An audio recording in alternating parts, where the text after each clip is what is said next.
Hey, this is Yosh, and I'm continuing my breakdown of the Developer DAO CODE token. If you missed the first video on the supply, evaluating the initial supply, well, I'll put a link to that in the notes.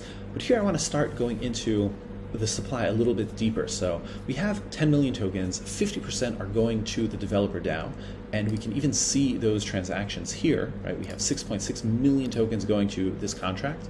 And those 6.6 million tokens, if I had to guess, they would be these 5 million plus the 500K maybe to Gitcoin grant, and the 1 million that goes to early contributors. That's 5 million, 6 million, 6.5 million. I don't know where the last 100,000 comes from, but that's the 6.6 million number. The rest is 3.4 million, and that I think it's safe to assume is going to the community.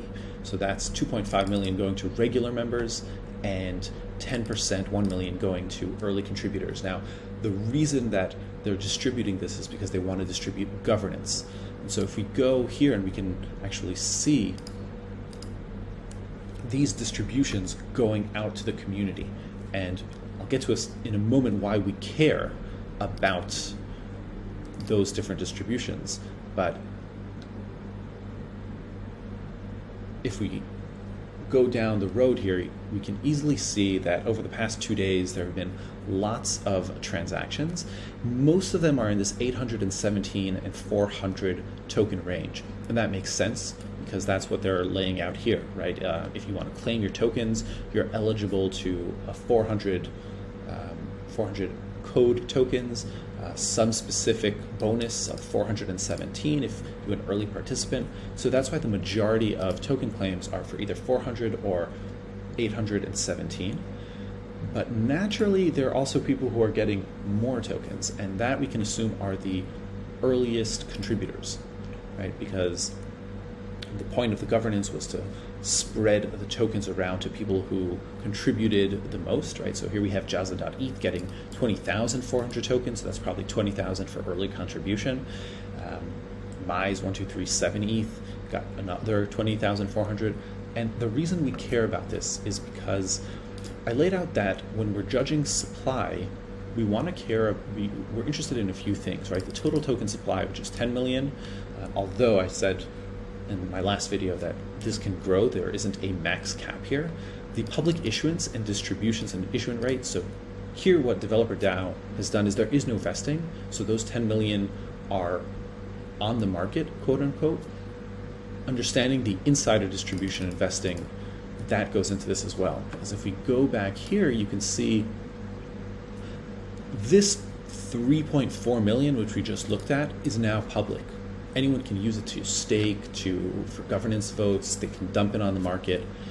So that's 3.4 million tokens out of 10, right? The big number, the big mama, is this 50%, 5 million tokens here. So the fate of the token really lies in the hands of the Developer DAO treasury, because no matter what token holders do, that 50% can overwhelm whatever they want on the open market. But the circulating supply today on the market is really that 3.4 million that was distributed, that people can do anything they want with.